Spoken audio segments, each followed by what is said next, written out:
You're listening to Holy Health, the podcast that brings you the latest in health ideas and technology across the spectrum of fields. While ultimately our fate is up to God, how we get there is determined by us. As it says in Kohelet, there is nothing new under the sun. We get that everything can be found in Torah. Our goal is to empower you with knowledge that may help you make better lifestyle choices. This podcast has been brought to you by Musach Haguf Physical Therapy and Personal Training Studio. Our motto is fixing the past in order to build the future. You can find us on Instagram at Musach Haguf. Hi, everyone. So I've thought a lot about how I wanted to introduce this week's very important topic. I'm sure you read it on the title. This week, we're dealing with coming out in the Orthodox community. Now, I thought originally I would have this interview with my good friend, Danny Cohen, and I would bring on someone like I usually do to do some type of an extra. Is it true? Is the halacha cut and dried? Where do we put this into perspective? Because this is an issue that is longstanding, obviously. If the Gemara talks about this, this is not like this is a new thing that's come up. We know that for many, many years, there's been people who have come out in a variety of ways. Otherwise, the Gemara wouldn't talk about it and the Torah wouldn't talk about it. And I think for many, many years, most of these people have been made to feel, unwanted, like they're deviant, like there's something wrong with them. And really, I think you'll come to see through hearing a lot of these people who are going to be coming on speak that in most cases, this is something that is within someone's nature. And the same way, we wouldn't blame someone who was born with Down syndrome, or we wouldn't, blame someone who was born with celiac. We're not going to change that necessarily. We can maybe try to help them be the best they can be by cleaning up their diet and doing things, differently, but we're not going to change autism. We're not going to change Down syndrome, and we're not going to change somebody who was born LGBTQ. And so I think that this is something, for many years, our community has been very good at covering things up that were uncomfortable. I mean, how many years did we cover up, pedophilia? Or if a girl was raped, it was to her benefit not to come out and people shouldn't know, when really all you did was increase her chances of mental health issues and other things while protecting often the person that abused her or raped her or whatever the case may be. And I think for many years, people were ousted from our community for being deviant or something that wasn't necessarily within their control. And they were really made to feel terrible about themselves. And I see that, over the past few years, things have gotten better and better. So in looking for, I really felt that this needed to be an Orthodox rabbi coming on here and giving us the extra, because I know that in a number of yeshivot, in a number of seminaries, there are people who are out and who are very accepted. And so I wanted to see from these rabbis' perspective, are we maybe getting the words wrong? Is there some interpretation I'm not understanding?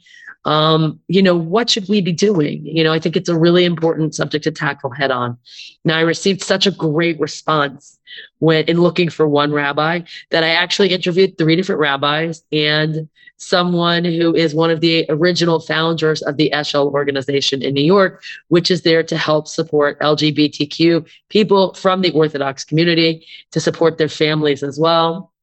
And I ended up with so much content, and I really didn't want to cut anything out, that Yakir, my editor, and I decided that rather than put out a 2.5-hour podcast over 1 week, we would divide this up into 2 episodes. So this week's episode, in addition to my intro, you're going to hear the interview on coming out and what it was like to come out over 30 years ago in the Orthodox community with my friend Danny Cohen.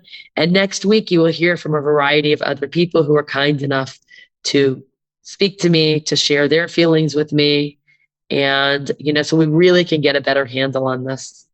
One thing that stood out in my mind that Danny did not mention in his episode is that, but I remember clearly him telling me this over 30 years ago, when I kind of asked him, what was it like to come out to your mother? How did she respond? And, he said, her response may not, you'll hear what her response was like. But he said, I said to her, Mom, do you really think that I don't want to get married, that I don't want to have children, that I don't want to fit in, that I want to, be different like this? And I found it painful because as parents, we want the best for our children. We want our children to be happy. We want them to lead healthy, happy lives. And to think of someone, maybe having to be on their own for their whole life or having to leave the community that they grew up in because, their way of life maybe isn't accepted at all is a little bit painful to think about. And I think that this is a piece of it, is that if we think about it, especially people who grew up in the yeshiva world, let alone the modern Orthodox world where people tend to be more open, accepting, and tolerant. But in the yeshiva world itself, most people just want to toe the line. They don't necessarily want to stand out. They don't necessarily want to be different. And, we have to try to imagine what is it like for somebody who realizes that they have these feelings that are just not accepted, in their community. This really isn't what they want. So we have to look at ways that we as a community can become more tolerant, that we can become more accepting, and that we can, help figure out how to help people fit in regardless of who they are and what they practice. Many years ago, when I first came back to Israel, I watched a TV series called Chaim Acherim. And it was great. I loved it. It was maybe a 10-episode thing or an 8-episode thing. And in this show was the story of a Hesder Yeshiva boy who had been injured in one of the Mivtzaim or one of the wars. And he was given dance therapy as a way to help rehabilitate himself. And he realized he loved to dance. And through realizing that he loved to dance, he decided he wanted to make dance a career. And he ended up completely giving up on Judaism and on Orthodoxy, even though it was hard for him. And I always said, why does he have to give it up? Why can't he dance and keep Shabbat? Why can't he dance, and keep kosher? Like, why does he have to give everything up?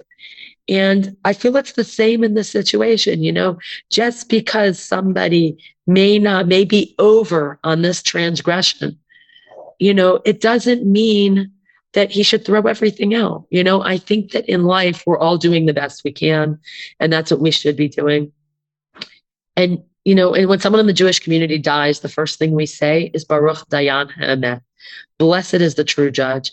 And I think that's the bottom line. None of us should be judging other people. Hashem is the judge. We don't understand why different people are born with different urges or different tendencies. Hashem has his reasons, whether we understand them or not. And it's not our job to judge other people. It is our job to help them fit in as best that they can. So I hope you guys will enjoy this episode. And as always, I look forward to feedback. Hello, everyone, and welcome to Holy Health. My guest today is Danny Cohen. Danny is a working stand-up comedy in New York City, and he's been a friend of mine for the past, I have to do math now, I'm not great at math, since we were both about 15, 16 years old. So it's been a long time. I'm 53. You guys can do the math. So I watch Danny constantly. Another thing that he does is he performs, I don't want to say performs, but he does a lot of Instagram lives, and it becomes like a performance. It's quite entertaining to both myself and the variety of other people who really get on and watch him as often as we can. He's very interactive with all of us who are online, and it's really a lot of fun. And he said something that sort of took me aback a little bit. I was very, very surprised. I've known for many, many years that Danny is gay. Doesn't bother me at all. I want to say this, because regardless of what the Torah says, there are differences between what the Torah says and how we treat people. What someone else does doesn't bother me at all. Danny has been a very good friend of mine for many, many years. Getting together with him now, it's literally like we're still 15 years old. We have just as good a time, and it kind of looks the same, I have to say. So at any rate, what Danny had said really surprised me was that, he said basically something along the lines of, he didn't have a boyfriend and he wasn't planning to have a boyfriend or a partner. And that really took a lot of the people on his live by surprise. Most of them are not Jewish or unaffiliated. And when asked why, he explained to them it's because it is against a Torah prohibition. So I found this interesting because it's not often that you hear someone say something like that, meaning we all know people within our community who, are gay, and often they do have partners, and that's okay. I'm not here to judge anybody, but I found it interesting that for Danny, this is something that he, acknowledged is against the Torah prohibition. So first off, I want to turn the floor over to Danny, where I want him just to tell us a little bit, about his story, what it was like growing up, and then, we'll ask him some specific questions. So Danny, hi, Dara. how are you? How are you? It's great. I'm so excited because Danny's coming next month, and I cannot wait to see him. I know. I'll be there for a while. Also, I'll be there for like 2 months. I'm so excited. We're gonna have a great time. I really can't wait. As always. So, I want to tell you guys my very first impression that I ever had of Danny. I mean, he's heard the story from me before, but it went something like this. I want to say I was 15, Danny was 16, and our mutual friend Betty was 17. And she took me over to Danny's house, and I'm pretty sure this was the first time I met him. There's no better word to describe. He came prancing or skipping out of a room, holding up a sweater for anyone watching on YouTube, showing me a sweater or showing us a sweater that was made out of Israeli smartutim. It was made out of shmatas that we use, literally shmatas, floor cloths that we use to wash the floor. And he said, my mother just made this. She's going to make a ton of them. We're going to put them in Macy's and make $1 million.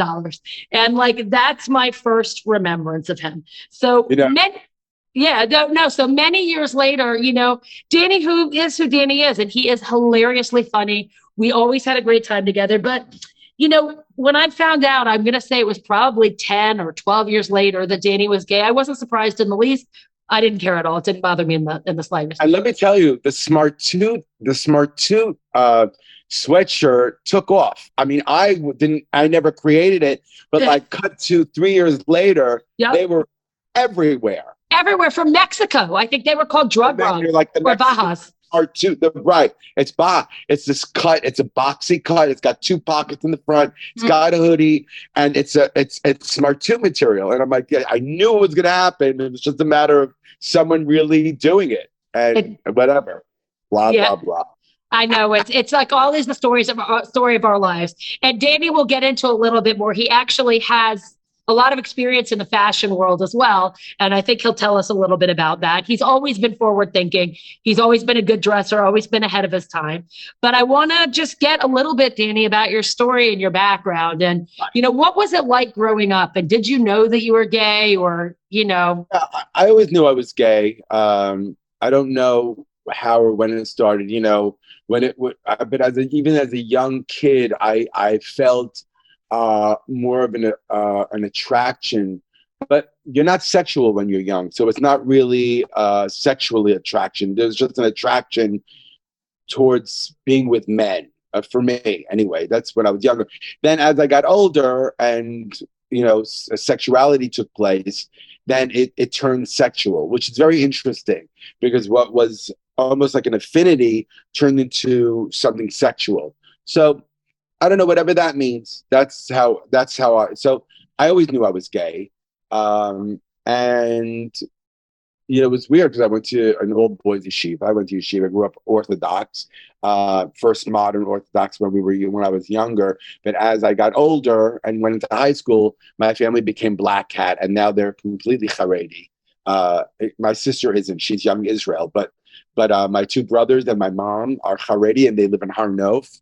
So if you're familiar with Israel and if you're familiar with Har Nof, then you understand the type, the American Haredi type they are. So, So it was a bit of a journey. I tried a lot of things as somebody who's godly and always. And there are separate issues going on also. I have a separate issue with religion and staying religious and keeping religiosity in my life. I fall off the wagon a lot. I like to tell people when they say, are you Orthodox? Are you religious? I'm like, look, this is how I describe myself because it's a very complicated question, and you can't really answer that. I don't know what that means. Well, but I can answer this honestly, and I always say my goal in life is to become more and more religious. Not less and less religious, but my goal is to become more and more religious. So do it what you want with that answer, but that's my answer. So it's like, not, am I religious now? Am I not religious? Am I, or the, all I know, I do the best I can, and I'm only trying to do better and better and better. So I don't want to assimilate. I don't want to go away from Torah law, and I don't want to go away from Hashem. If anything, I want to get closer and get closer and closer and closer. That's my goal. So that's always the answer I have in regards to where do I stand in the religious world. So with that in mind, following laws is a very big deal, and there are consequences to, there's crime and punishment. I mean, that's what Torah is it's all about, crime and punishment. We do our things. There are rules, and you have to follow the rules. And if you don't follow the rules, there are consequences to not following the rules, spiritual consequences, especially in today's world. Now, during Ben HaMikdash, during the time of the temple, maybe there would be more consequences. But right now, we only have spiritual consequences. So I try to follow the laws as good as possible. And when it comes to homosexuality, it's a pretty severe consequence. The punishment to it is pretty. It's like, it's sort of like working on Shabbos. There are certain laws that, if are broken and knowingly, without remorse, then it could be a very severe penalty on a Jewish soul. And so there are certain things in Judaism that if you're an educated Jew, there are certain things that you don't cross. There are certain things that you don't break, because, karet is a very big deal. And it's something that, if you care about,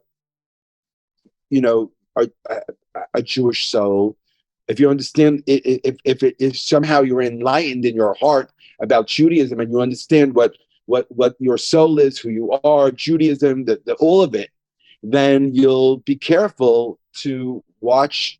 If you're educated also, you have to be careful on what laws you break and what laws you don't break. It's like any other law. You know what I'm saying? Like any Right. like any other law. You can take that, because I'm talking about spiritual. You can take that, you want to cross a red light at 3 a.m. when there are no cars, and you're in a small town, and there are no cars inside, and you're red light, and you're standing and you're waiting there at 2 a.m. and you can cross it. No one's watching. Nobody cares. No, there are no cars. You can do that. Okay, no big deal. You know what I'm saying? Right. And then but you don't want to rape somebody under that. There are lots of laws and lots of consequences, and there are lots of things. You can break laws all the time, but there are certain things that are horrible, and there are certain things that aren't horrible. So homosexuality is a big one. So unfortunately, as someone who is a God-fearing Jew, I try to do as best as I can. I can't have a homosexual relationship and live like a knowingly okay life. Like, I wouldn't be okay on a regular basis. I wouldn't be okay with myself, with my life, and spiritually speaking, it wouldn't work. So I don't have any kind of homosexual relationship, but I'm totally out and I'm totally gay. But having a relationship isn't something that works for me, works in my lifestyle. So, Let me backtrack a little bit. This is fascinating. What was it like coming out, and how did you come out to everyone? Because that was, for me, a period where I think you were in New York and I may have been in Israel, so I wasn't even near you. And what was it like to actually come out? And I know that you went through a lot of trial and a lot of maybe some different things to try to see, or maybe your mother put you through some tests to try to see if maybe you could be made not gay. Can you talk a little bit about what that was like? yes, the first person I think I ever came out to was my friend. I'm not going to mention his name, Okay. was a friend of mine who grew up in the same community, and we came out and we discussed it. Then I came out to my mother, and I didn't know how to come out to my mother because my mother is Haredi. She's very religious, and she's my mother. I knew it would tear her apart. Number one, on a personal level, then also on a spiritual level, on a Jewish level, I knew it would be like just a disaster. So I called my mother via collect call. I was like, I need someone to be the buffer, and I was like, oh, the operator might help. So Oh, God. it's so nuts. So Oh, my God. And this is so Danny. This is the kind of thing I'm talking about. Right. So when the operator, she's like, who may I say is calling? I'm like, can you please tell her it's her gay son, Danny? And she was like, please hold the line. And then my mother picked up, she goes, yeah, your gay son, Danny, is calling you collect. Will you accept the charges? And my mother was like, who? And the operator was like, your gay son, Danny, is calling you collect. Will you accept the charges? And I was like, and then I was waiting, and I was like, I knew my mother was going to freak out. And she was like, absolutely not. I'm not accepting these charges. And then she hung up. And the operator was like, she hung up. I'm like, oh no. Okay. She goes, would you like to try again? I'm like, no, I don't want to try again. She goes, you know what? Let's give it a whirl. And I was like, oh my God. And I was like, in hindsight, a lot of my friends always tell me like they had great therapists. And I'm like, I had a great operator. And I had an amazing operator who sort of said, you know what? It's okay. We'll give it another. Anyway, my mother never, she's like, what she said? She goes, yeah, if he wants me to accept the charges, tell him to call me up like a normal human being. And she hung up the phone. And then when I came home, we had a conversation about it. She was very upset, of course. And, it was ugly, and it's always ugly and whatever, it's a growing experience. You grow it, it's like, what year was that, Danny? Oh, this was 90, maybe 89. Right. So I want people just to sort of get a sense, because I don't think many people, especially anybody who is, younger or 15 or 20 today, understands that it was a very different time, not just in the Orthodox world, because absolutely it was a different time in the Orthodox world, but it was just a different time in the world. Like, obviously there were people that were gay. I mean, it was in the middle of the AIDS, I don't know, whatever you want to call it, endemic. There was a lot of AIDS, and people associated AIDS with people who were gay, and people were scared to touch people who were gay, and it was a very, very, very different time. Right. Yeah, it was, and as far as social media wasn't around, and also there weren't any television shows that sort of like now back, of course, in the '90s they had Will and Grace. Gays. Right. Became a prominent, positive characters on television and in the movies, and it's talked about, and it's a whole different ballgame now than it was in the '80s and even in the '90s. Right. So and being Orthodox, right. comes with the knowledge, the idea that being gay is not allowed. It's like honestly, it's like bringing bacon to shul on Shabbos and eating bacon, like a kiddush. You're like, what are you eating? You're like, gay bacon. Like, what's going on? It's like, it would be like completely like, what are you doing? You're like, oh, I know. Well, I'm Jewish, but I also love bacon. So I eat bacon because I believe that I have the love and the right to eat bacon. So I'm eating bacon, like, well, can you do it in the privacy of your own home? And you're like, no, I'm just going to bring it to shul and eat a bacon cheeseburger. Why not? I love bacon cheeseburgers, and this is my right to love it. And if I want to eat it at shul, I can do whatever I want. Like, you can't really do anything. There are rules, regulations. You can't do whatever you want. Right. So, it's very similar to that in a very tangible way. Like, for people who don't understand that there are certain things you can do and you can't do, and you just can't do those things. So I don't. I know it's weird. A lot of my friends find it homophobic. I'm like, all right, well. I know. I was trying to explain it to somebody, and they're like, well, maybe he's just scared to have a relationship. And I said, no. I said, it's really not that. Danny, I know there were some things you were taken to some rabbis and some deprogramming. Can you tell us a little bit about that and what that was like? Yeah. So, when I talk about this, people always assume that it was like my family took me, or I was young and I didn't know what I was doing, and my family was responsible. It was all everything that I did. I always did because I do it, and I completely I never did anything that was not something I wanted to do. So when I was 26 years old or 25, when my friends were getting married, and cause I went to yeshiva and everyone gets married young, so like really all of my friends were getting married, and there was a lot of pressure to get married, and I didn't know how to do that. I was like, well, I'm not going to lie to somebody and live this weird life. I'm not going to do that. Why would I do that to somebody? Why would I lie? Knowing when I know everything about myself. It's one thing when you're a person that's self-aware and very self-aware of your things, of everything in your life.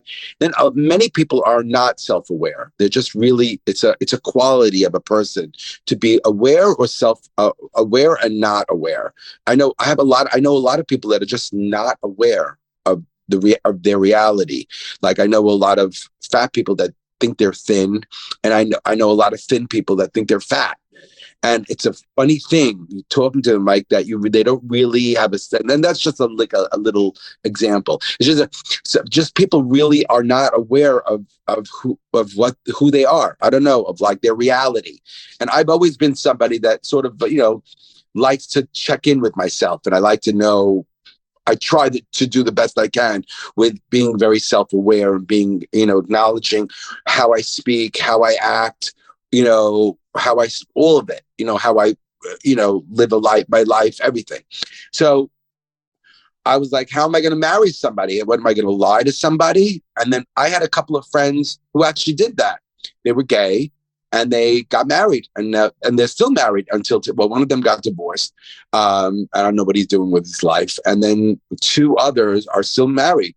Three others are still married, and they're gay, but they got married and they somehow have these lives where they have a wife and they have children, and it worked out for them. I couldn't do that. I couldn't be in a relationship with someone and knowing that I'm not attracted to women, and that I can really never love someone in that way, in that sort of, and I'm not even comparing it to a romance novel or to like a movie, like, oh, the kind of love and relationship you're supposed to have, like a true relationship would, there has to be sex.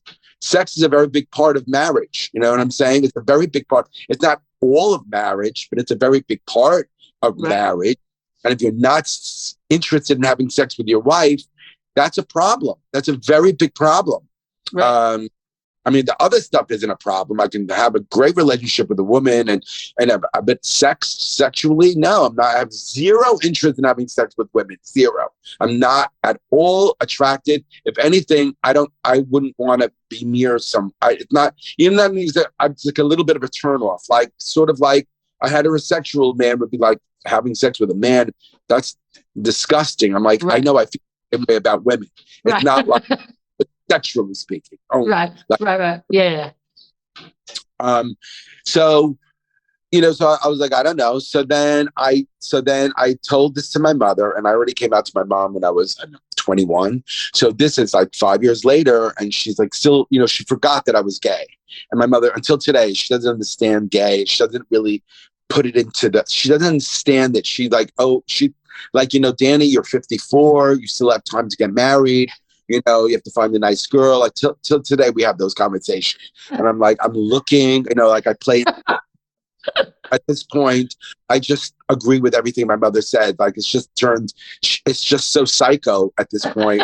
That I'm like, let's try to find someone. Yeah, I'm looking. I may call, like, I just jump on board. Like, and I can't keep reminding her that I'm gay. So whatever.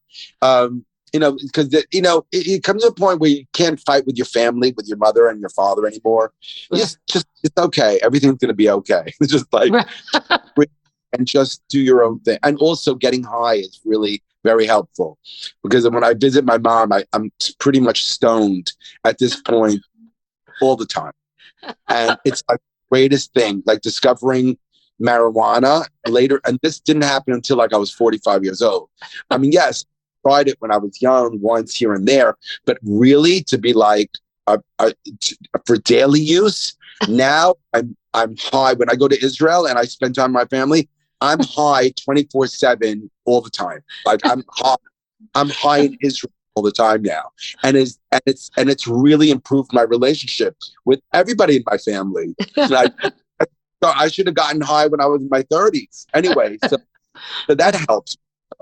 But and, just all of it, just agreeing and getting high, all of it. Just you just want, I don't want to fight with my mother. I don't want to make anyone mad. So just go along with everything. But so when I was 25, 26, we had this discussion. She said, look, I know you're struggling. So I spoke to Rabbi Kaduri, who was a very big Kabbalist. Yeah. I don't know if anybody knows, but I guess your people in Israel probably know of Rabbi Kaduri. Yeah, so, sure.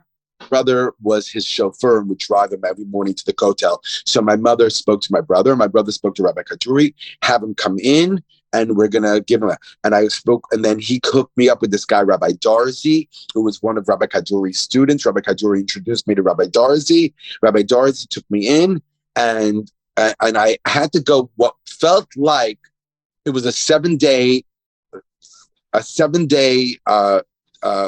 venture of mystical exorcisms, so to speak. I had to wear a hay belt over my skin, and I had to lay in a bathtub full of ice naked and roll over like 7 times. I had to slaughter 7 chickens and cover their blood. But they had to be male chickens, and they had to take their brains and burn the brains and inhale their smoke while reading certain psalms, certain Tehillim, while inhaling the smoke of a male chicken brain. And I had it was like a lot of mystical. Like voodoo stuff. And I was totally gung-ho. I was like, you know what? I'm going to do it. Give it a shot. I went. It was a very painful. The hay belt was really, it was physically one of the most painful things that I ever went through was wearing that hay belt. I don't know, it's a burning sensation. I don't know if you know what a hay belt. I don't, but I was thinking maybe if it's made of hay, because you have severe allergies. No, it's allergic to it. Made of hay. You know the floor mat that you have outside your house to get mud off of your feet? You know that? Yeah, that it's like steel wool. It's like steel wool. And apparently hay belts were very popular. And the Catholic Church, the priests during the Dark Ages would wear it to purify themselves. Wow. And to sort of release all their sort of like a kapara, almost like you are hurting yourself and in pain to release. It's sort of like this mystical stuff. Right. And anyway, they did self-flagellation also. They did a lot of that. Right. So apparently it comes from Kabbalah, or Kabbalah has something to do with it. Wow. Because and so Rabbi Kaduri had like an armoire full of he had like maybe 15 hay belts. He had everything from light to heavy. Oh wow. It was a horrible situation because I sat with Rabbi Darzi and I didn't speak Hebrew fluently. So my mother came with me and she's like, I was like, I'll translate anything that, it was very embarrassing because he was like, what do you like to do sexually? And then my mother was like, he wants to know what you like to do sexually. And I had to tell my mother everything sexually. Oh my God. Him. And this went back and forth. And then he would say, why does he like doing that? And she's like, I don't know. She's like, ask him. So then she's like, he wants to know why you like doing these things. Tell him that it's my nature. So she's like, it's his nature. He's like, oh, okay. It's his nature. Interesting. And then he would go, this was crazy. It was like nuts. It was one of the most embarrassing moments of my life. This meeting with my mother and this guy talking about my sexual desires, what I enjoy doing sexually, what I've done sexually, what I want to do sexually. So now my mother, I probably forgot this because she's in such denial that she probably it went in and out and she never remembered or retained any of this information. She was probably horrified herself. I was horrified. My mother was probably horrified. It was just, a horrific situation. But I went to an exorcist and it really didn't help. Me literally didn't help me. Like, I don't know if it really helped me. You know what I'm saying? Right. Right. Spiritually, something happened, but tangibly, no. I was still sexually attracted to men after this 7-day ordeal that I went through in my late 20s. And then I just lived my life. Certain events happened, and then I lived a completely gay lifestyle away from Judaism. I left Judaism completely because of a situation that happened in my late 20s that I really wanted to disconnect from Judaism completely and totally assimilate. And I went to show business also. And then when I was 39 years old, I came back to Teshuvah. And for whatever, I'm pretty much, I go with the flow, like if it feels right, whatever. And I came back and then and I involved my family, which was a very big mistake. And I told them about my coming back to Teshuvah, and I was already coming back already for a year before I told my family. I was already davening 3 times a day, and keeping Shabbos, and not working on Friday nights anymore, not working on Shabbos anymore, keeping kosher. I was doing all that, on and off, but pretty much doing as much as I could, going to classes. And then I told and then they said, so are you going to, and this is when I was 39. And they were like, are you going to look to get married? Have you started? I'm like, oh God, I forgot about this part of Judaism. I forgot about this part of being Jewish. Like, I really totally forgot about that part. Like, right. The whole married thing. I'm like, oh, now they're going to fucking drive me crazy again about getting, sorry, to use my language. I'm like, they're going to drive me up the wazoo about getting married. And I didn't stop. And then my brother's like, so, listen. And I'm like, listen, I'm gay. So I don't know about the gay part. I don't know about the marriage part, but I'm just going to do everything else I can to live a Jewish life. And the gay part, I'm just not going to get married. And then that's what it's going to be. No, it's a very big important. It's a part of being Jewish. Part of being Jewish life is getting married. That's all the laws. So many laws have to do with Torah Mishpacha, with everything that has to do with family. Being Jewish and living a Jewish lifestyle is about, if you're not married and you don't have children, it's a very big deal. I'm like, okay, well, there's nothing I can do. He's like, I'm gonna talk to somebody. Cut to a few days later, he sent me this thing, like, I send you something, a link to a website called Jonah. And I'm like, okay, what's this? It's for Jews who want to change. It's for people, men who, anybody actually, but for men who want to change your same-sex attraction. So I was like, okay, it was in Jersey, or I don't know where it was. It was like somewhere in Manhattan, but like on the other side of the water. Anyway, so I would go there, group therapy. I remember there was 2 groups when I went on an interview for them. They were like, okay, I was like, I'm 39 years old and I'm single, and they're like, we don't have people like you here. I'm like, so what do you mean? He's like, well, we have people your age who are married and have children and are struggling they didn't realize they were gay when they got married. And then they came to the realization that they were gay, and they already have children, and they've come to this realization that they're gay, and they don't know what to do with their feeling. And they are sort of straying from their family. They don't want to leave their family. They don't want to get divorced. They don't want to cause problems. So they're trying to figure a way how to figure out to stay in this lifestyle that they like, that they actually chose and like, but they don't feel connected in a real way anymore because they grew into this new thing. They sort of came to a realization now, and they don't know what to do with this realization. I'm like, oh, or there's 18 years old and 17 years old, 19 years old. I'm like, no, that group, I don't want to even I don't want to be a part. Those people shouldn't even be here. They're probably here because they're being forced by their parents to be in a group like when you're 18 years old. So I don't want to be with that group. They're single and they're like, that's not for me. I'll go with the married folk. So I was in a group with 6 other men who were married. No, 5. There was a priest. There was a priest there. Oh, wow. We were the only single ones. And then it was mixed. It was like 2 Mormons, 2 Hasidic guys. Oh, wow. One guy from France and a priest. And that was it. And it was a group that it was like every Tuesday night. and we did drama therapy, and then we went on weekends in this program and we did all this. And and they said we can definitely, if with enough therapy and enough drama therapy and enough of our program, you can change your sexuality. And I was there for 2.5 years, Oh, wow. and it didn't work really. It didn't work at all. But I learned a lot about childhood wounds. I learned a lot about myself.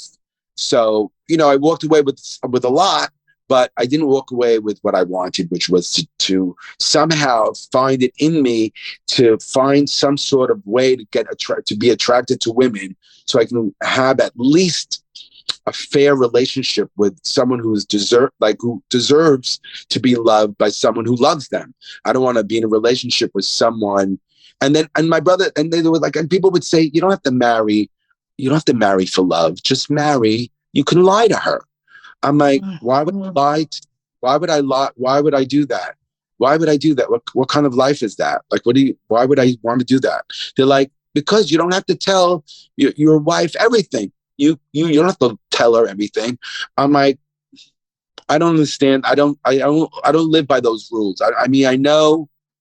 I'm sorry. I don't understand that perspective in life. And to be honest with you, I know. And these were rabbis. These are people who were very well learned in Torah law, telling me that I should lie to my partner, the person I'm supposed to raise a family with and have a life with. And I'm supposed to lie to her and not love the way I'm like, I don't know. That's a very complicated and screwed up way of going into a relationship. It doesn't make sense to me. It doesn't seem honest. Right. I agree with you. So, you know what I'm saying? And I was like, would you like it and I remember asking Rabbi, would you like it if your daughter married a man that did that to her? And he just shrugged his shoulder. There are no answers. People just say without thought. I'm like, which is sad because, there are very few rabbis in today's world that are really big, you know what I'm saying, that have big minds. Most are just like run of the mill, they're just like run of the mill people that really don't know much. They're not really great leaders. They don't know much about anything. They just learning and they're given a title of rabbi and it's like you and your luck. And it's like, they suck. And I don't know what to tell you. And then there are rabbis who are pro-gay and allow it. I'm like, that's not Jewish either. So I'm like, you're either going this way, you're going that way. There's nobody sort of in the middle that's sort of like, look, you're going to have to figure it out. You can't do this and you can't do that. So just do the best you can. And, just try not to transgress laws. Nobody really talks like that. I've never met a rabbi that talks like that. It's either they shun you or they accept you and want you to come with your boyfriend to shul. I'm like, no, I don't. That's not happening. I'm not coming with a boyfriend to shul. And the shunning part is also not very nice. I do think that today there are rabbis who will absolutely tell you that exactly what you're talking about is a sort and there's no way about it, but they will still accept you for who you are. And I know of some because I did speak to a couple of people about, because who I'm going to get to do the extra on this. And I was told by a couple of them that, no, I don't want to do it only because it's such a difficult subject and it upsets so many people that, like not everyone, and there's no can do it. It's not an easy. I understand people getting upset by it, but people shouldn't get upset by it. There's no reason why somebody should get upset by what I'm saying. What I'm saying is a choice, just like they have a choice, just like you have a choice. And I'm grateful we have choices. We can make choices. I have the choice to choose that. Understand from my understanding of Torah law, I choose not to live a gay lifestyle because Torah law doesn't allow me to live a gay lifestyle. So I haven't had sex in 15 years now, since I'm 38 years old. So I don't have sex with men, and I don't plan on ever having a boyfriend because this is not my life, it's not my style. Am I the most religious person? No. Would I like to be more religious? Yes. And having a boyfriend or a husband and getting married or walking around, with a partner that's gay doesn't make sense when you're a religious Jew. It doesn't make sense. It doesn't work into the fabric of that society, of Jewish society. It goes against Jewish law. So you can't possibly call yourself Orthodox or be a Torah abiding Jew and then walk around with a husband in a same sex and then have children, have family, and live that life. You can't do the two things. You can't. It doesn't work. You can do the best you can and say what you can. I mean, I'm not one that you can recreate. What's it called?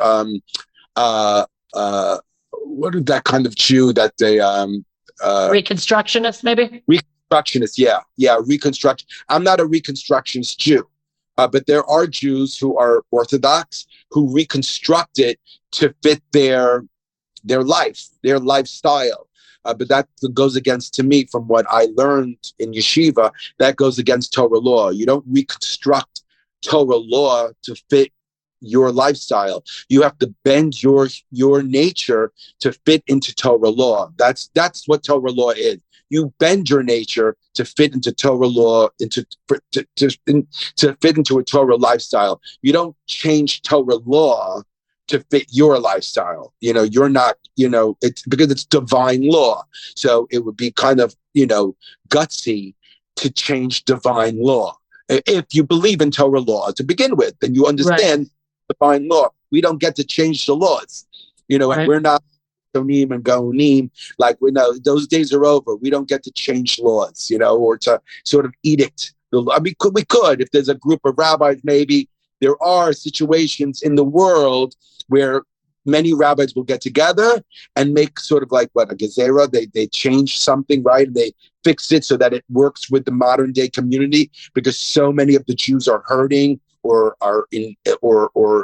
there's a problem. So they try to sort of fix the law to sort of help the Jewish community at large, the majority of the community. There are things like that, but homosexuality doesn't fit into that category because it's a blatant law. It's like eating pig.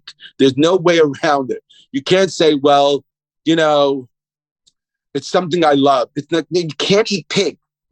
You're not allowed to eat pig. So you can stand on your head and say, yeah, but I want to have pig at my wedding, and I want the rabbis to eat pig, and everyone's going to eat pig. And I'm like, you can't. It's like a luau wedding, a Jewish luau wedding. You can't do it. It just doesn't work. You can't.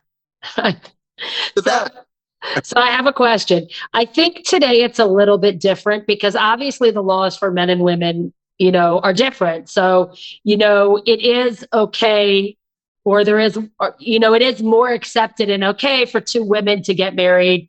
Even according to halacha, it's different than two men. Yes, right. Right. But let's say 20, 25 years ago, it wasn't as accepted. It wasn't the same thing. So did anybody ever suggest to you, maybe you should be paired with a woman, who was a lesbian? And just curious to know your thoughts on that, just to have kids, have a family. That could work. At this point in my life, it's not going to happen. I'm 54 and I'm past it.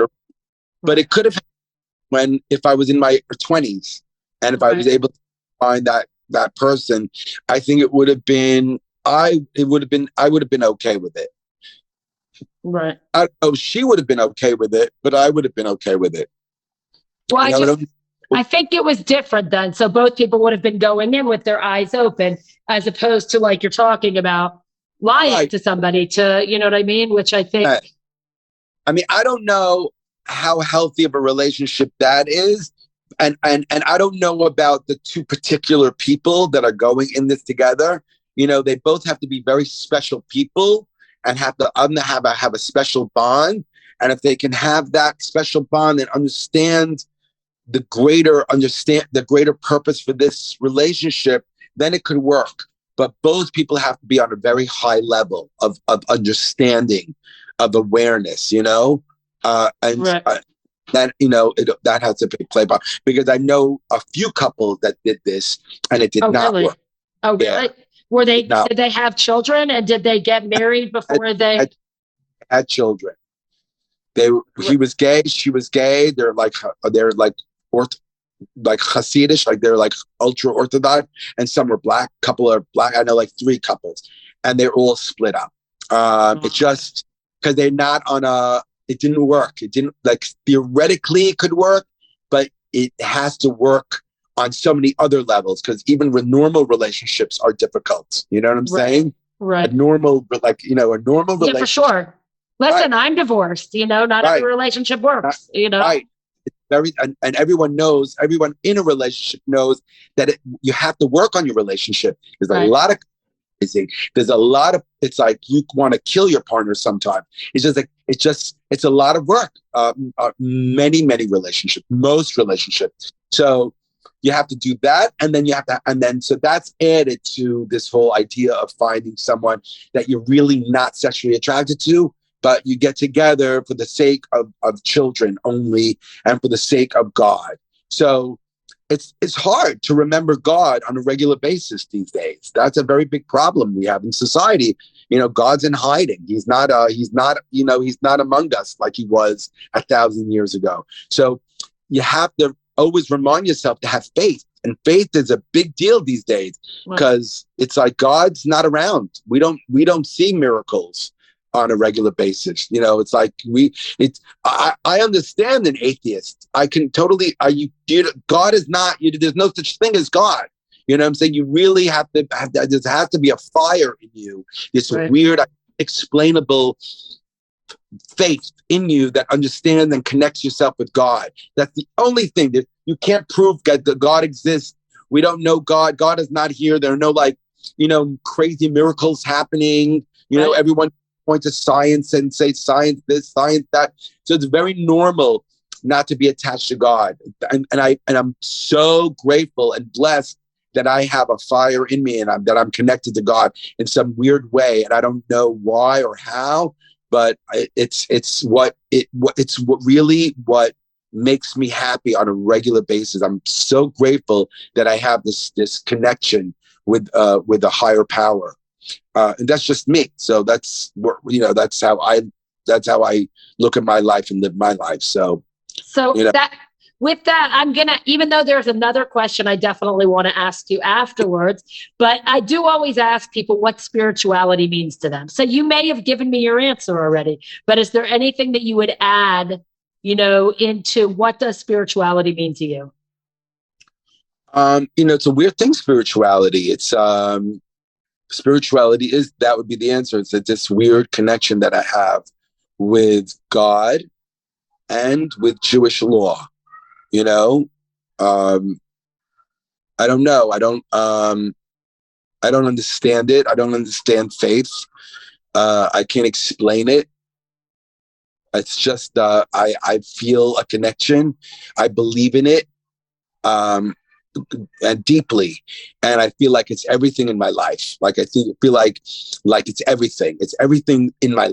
I'm connected spiritually via everything I do in my life, my work, my life, everything from when I wake up to when I go to sleep. But I'm also a very lazy Orthodox Jew, because I don't follow a lot of laws, and I'm just really lazy about it. But whatever, I have to improve, and I do it all, and I try to improve every day. So. But that's spirituality to me. Yeah, and that's what life is. None of us are perfect people. None of us, we're all doing the best we can. And it's about not giving up and continuing to try. Right. That's what I believe. Okay, so another important question for me, though.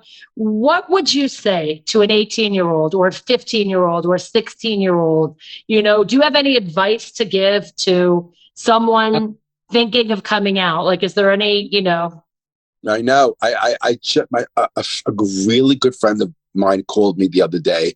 She is a single mother, and she'd been raising her child alone. He's not really connected to the father. He's 15 years old now, and he just told her that he's bisexual. He has gay feelings, and she's Orthodox, and she freaked out. She didn't have anyone. She lost both of her parents. She's only out with some of her siblings, so she didn't know what to do. I'm like, so I told him, I'm like, said, does he go to yeshiva? Yes. What was your reaction when you told him? She goes, I lost my mind, broke some things, I just freaked out, like lost my mind. Oh, did you lose your mind in like an old Middle East way? like a Bedouin, like that kind, like that style? She's like, yeah. I'm like, oh, so you went like really Eastern on him. She's like, yeah. I'm like, okay, so that's not so great. Because that's gonna sit with him. But he knew that it was coming because he knows you have an Eastern temper and not very Western. So I'm like, I don't know what to tell you. All I can tell you is you really want to make a 15-year-old or 13-year-old or 10-year-old a child as they're growing up. You really want, if you are a religious Jew, you want to really enlighten them and give them only good association with Judaism growing up, so that they always, when they think of Judaism, when they think of laws, when they think of shul, when they think of holiday, the only good things, it only connects good things and good thoughts with them. And because the world is a tough place to live in. And I think that's the only thing you can do in regards to not losing your child to the world. Because yes, he is in yeshiva. Like, does he have friends? No, he doesn't have any friends. I'm like, really? He doesn't have any friends. And what does he do? He's like, he's on the computer all the time. He's always on the computer and he has no friends. I'm like, first of all, he sounds like he could be a serial killer. That's not really good. I'm like, but that's the society we live in. And it's like, if you have kids, all parents know it's the computer is a problem. And I hear it from a lot of my friends. Their kids don't get off the computer. They don't have social lives. They don't go out. They don't spend time outside. They don't get out. They don't have friends. They're on the computer all the time, and they complain that they don't have friends. I'm like, this is horrible. Anyway, right. I'm like, kid that she's talking about, he's 15, he has no friends. He goes to yeshiva, yes. He's not really like that religious connected. He doesn't have a father at home. Doesn't have any brothers. He's an only child. He's 15 years old. He's on the computer all the time. I'm like, I don't know what to tell you. I don't know what advice to give you. You're just going to have to go with the flow. Your kid is a human being, and you just have to give him as much education as possible. Educate him in Judaism, because you're an Orthodox Jew. So you're an Orthodox Jew for a reason. So you're raising your kids to be Orthodox. Educate him as much as possible. Just try to get him as close to Judaism as possible in the most beautiful way. It's the only thing I can tell you. It's the only hope you have for any kind of, otherwise, if he's disassociated with Judaism, if he has like bad, like, oh, the rabbis are like this, they're assholes, people in yeshiva are assholes, and this one's a jerk, and that one's a jerk, and I hate going to shul because the rabbi always yells at me, and I feel, and you feel horrible. He's going to end up going into the gay world. He's going to end up living in Chelsea, and he's going to have a boyfriend and possibly get married and live that life and not be religious at all. And he's just going to be like your average gay guy that lives in New York City that has a partner and and have a very happy life, physically, but right. Spiritually, will have a completely disconnect to Judaism. And as an Orthodox Jew, that's a very upsetting thing to think about for a mom. It's very upsetting for an Orthodox Jew. So for a non-Orthodox Jew, there's nothing wrong with that. For even right. A Reform or a conservative Jew or a Reconstructionist Jew, that's not a problem. Sure, as long as my child is happy, I don't care. But an Orthodox Jew, it's a problem, because it's a problem in Judaism. That's a law that, if broken, causes ultimate damage to the soul, ultimate damage. It's a complete cutoff. You're no longer Jewish, and your soul is sent into purgatory for eternity. It's like over. Karet is a very big deal, and there's only a handful of laws that are punished for karet. And it's a very, the more you're educated, the more you realize, wow, I can't do this, or this for sure. Everything else I can play around with. Okay, I'll deal with it when I deal with God, you know what I'm saying? But I can't break, and you have to know your laws that you can't break, and laws that, you're willing to break if because none of us are perfect, and none of us 100%.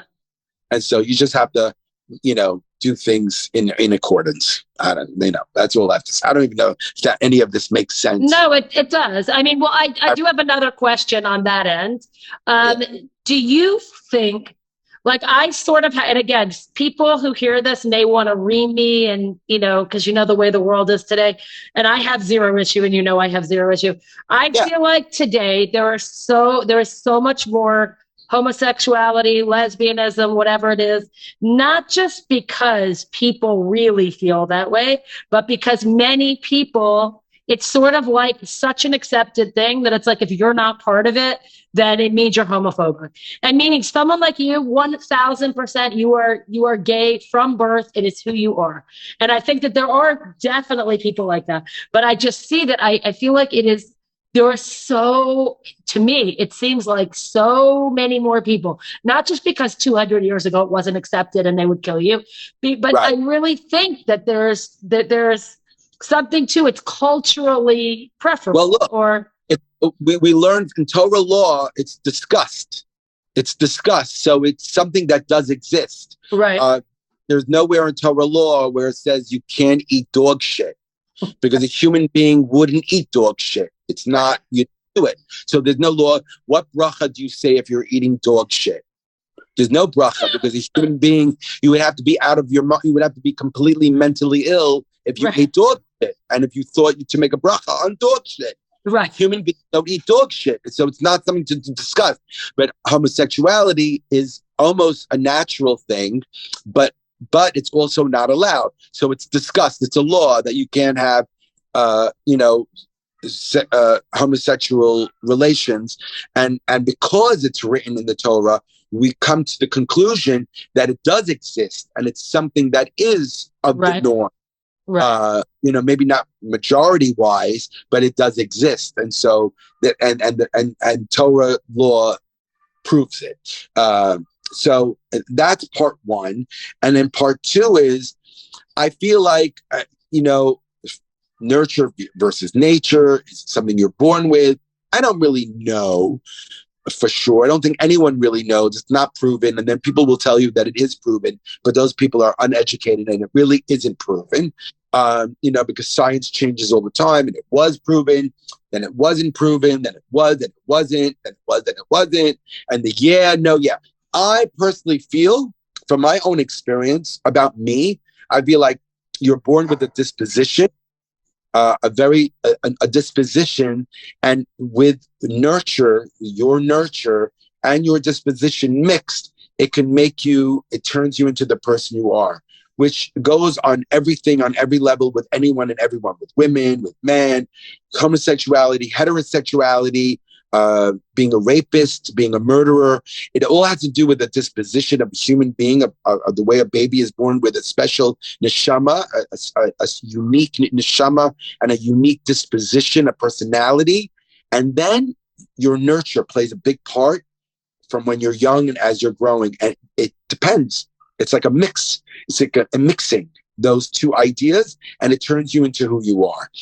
I don't think it's like complete. I don't think you're born that way. You know what I'm saying? I don't believe in that. I don't think that's me.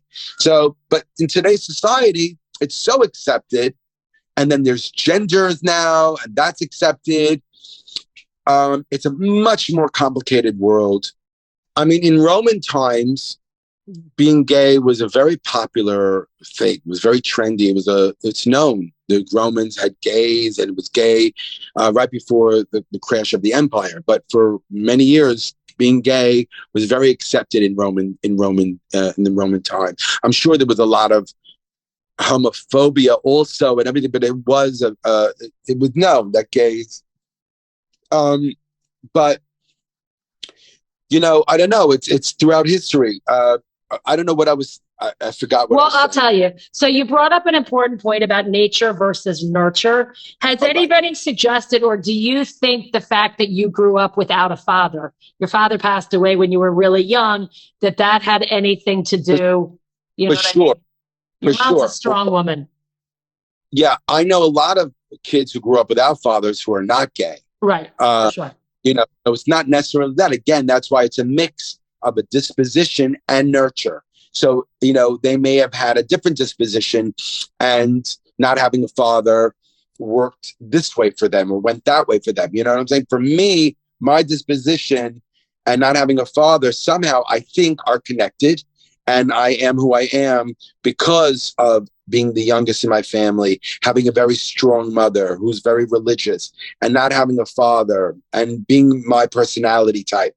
All of that blended is who I am today. If that makes sense. Yeah. That goes for everybody. And it's, I think, a fair enough thing to say about everybody. So you really can't make a headline or put people under a label of this is nurture, it's nature. It's definitely complicated. Life is complicated. People are complicated. And so it's bigger. And it's not nurture, it's not nature, it's a mix of both. Right. Well, you also brought up a good point earlier on that it's all of these experiences and all of these different things that we go through in our life that make us who we are. And Danny is an incredible person, meaning, and we all have challenges in life. And, and I think that's part of what it's about. It's how do we stand up to these challenges that we have? And, you're standing up to this challenge, or I guess this stumbling block or whatever it is that's been put before you, and Right. People will fall sometimes, and that's okay, but there's always tshuva, and there's always, we're Right. all, I think, living life the best we can, trying to do the best that we can.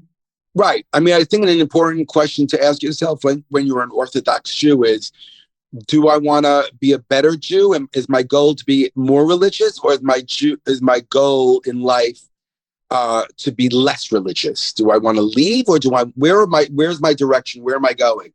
And once you get your answer, once you ask yourself that question as an Orthodox Jew, as a religious Jew, a God-fearing, Torah-abiding Jew, once you ask yourself that question, then at least you know how to live your life more truthfully. And that's all. It's as simple as that. You know what I'm saying? It's so much simpler to look at life that way than the tags and the labels and you're this shul and my rabbi and this rabbi and he's doing this, she's doing that.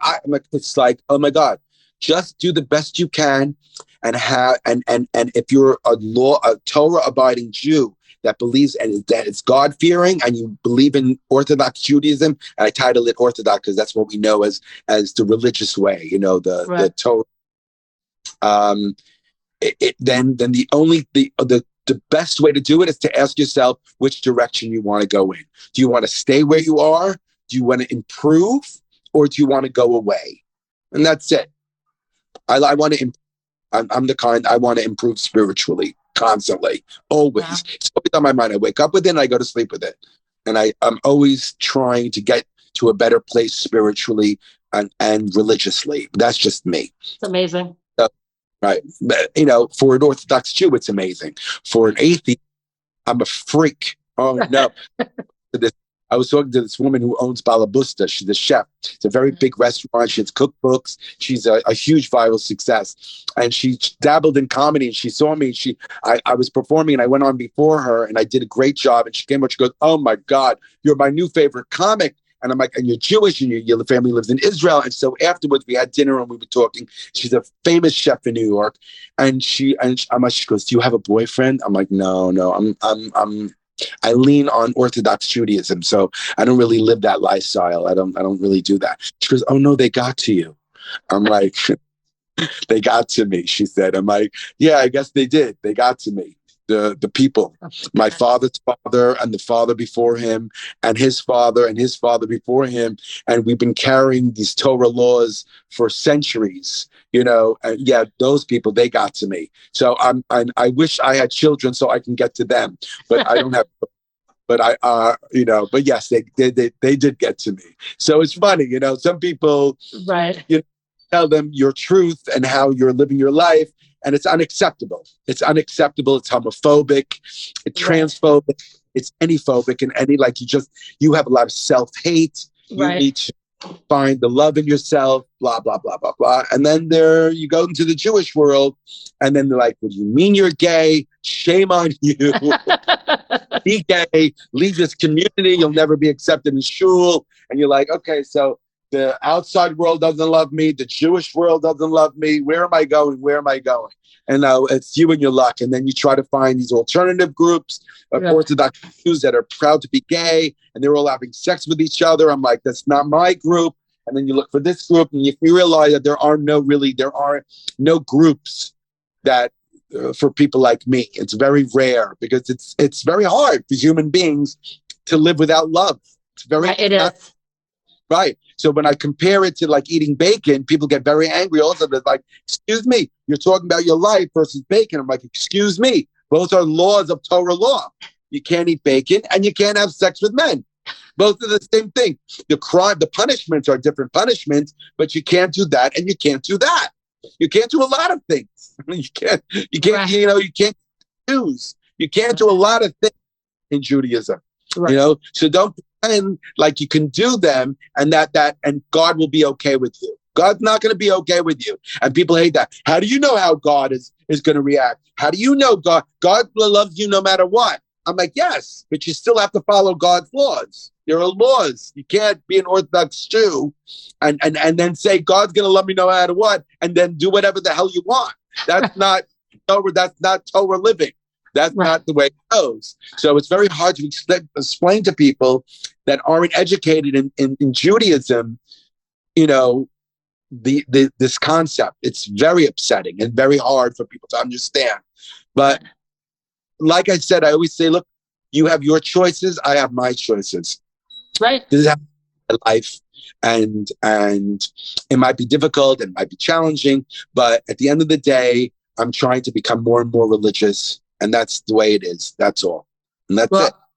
I think that's great. And I absolutely look forward. You're coming in less than a month at this point. Yes. And we're going to put this out in time for your birthday.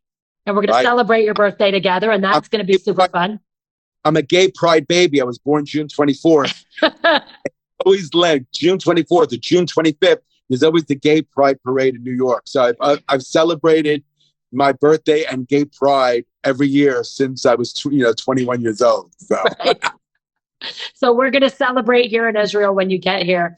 And I just want to tell you that I really, really appreciate you coming on, telling your story. And I think that you can give a lot of chizuk to a lot of people who may really be struggling without, even though you think you don't have your people, I think it's because not everybody's as strong as you are. And I think it's nice for people to know that there are other people out there who are struggling, but succeeding, and it's not an easy thing. And for anybody who does choose to have a relationship, again, I'm not judging anybody, and that's okay. But everybody's, you're not even. Right. Exactly. Right. God bless. I have a lot, some of my closest gays and families, they have children and it's great. I've been to their weddings and I celebrated with them and I love them. And, it's not my life and it's not my life to choose. And, we all have to deal with the afterlife, after we go, we're going to have to discuss all of our doings here, our intentions, our doings, our, all of it, everything from A to Z. And so I don't judge. Who am I to judge? You know what I'm saying? That's not, so God bless everyone. If anybody wants to find you, what's the best place for people to find you? Bellevue. I myself in there like at least once a week. Always at the Comedy Cellar. I'm in New York. Danny Cohen Comedy Instagram. So I'm always on Instagram lives and I might be annoying, so you can mute me, but follow me. He's not. He's funny. He's hilarious. We're good friends. So, Danny Cohen Comedy on Instagram. I'm not on YouTube a lot. I'm not on Facebook a lot. If you want to see me live in New York, I'm always at the Cellar, the Comedy Cellar. Comedy has changed my life. It has allowed me to dig deep and talk about things and my issues and everything that I struggle with. So it's been a cathartic way of living. And it's really, I'm so grateful that I found stand-up because it really, for someone like me, it really allows me to talk about all my truths and really try to figure stuff out as I'm making people laugh. And we laugh together about the stuff and it makes life easier. So it's been good. And so, laugh as much as you can, Danny's been making me laugh since 1985. And he is correct in that he could just say, some word that no one else will find funny. And when it comes out of his mouth, I'm going to be laughing. So he does make people laugh. And when he decided to go into stand-up comedy, to me, that was a natural fit as well. He has been making me laugh. And there are still some of the same scenarios, with a waitress in a restaurant today. He's saying the same things he said to them when we were 15, and it's just as funny and maybe funnier because now we're in our 50s and I guess we're supposed to be mature and maybe we're not. So, it's always a good time. So, I love you. I love you too, Danny. Yeah. Yeah, I can't wait to see you. And I just want to thank you so much for doing this. I think that this is really going to help a lot of people. Thank you so much. Yeah, I'll speak to you later. This podcast is for informational purposes only. Please seek guidance from a trusted healthcare professional. By listening to this podcast, you release Holy Health and any of our guests from all liability. I'd like to thank Joker Productions for editing this podcast.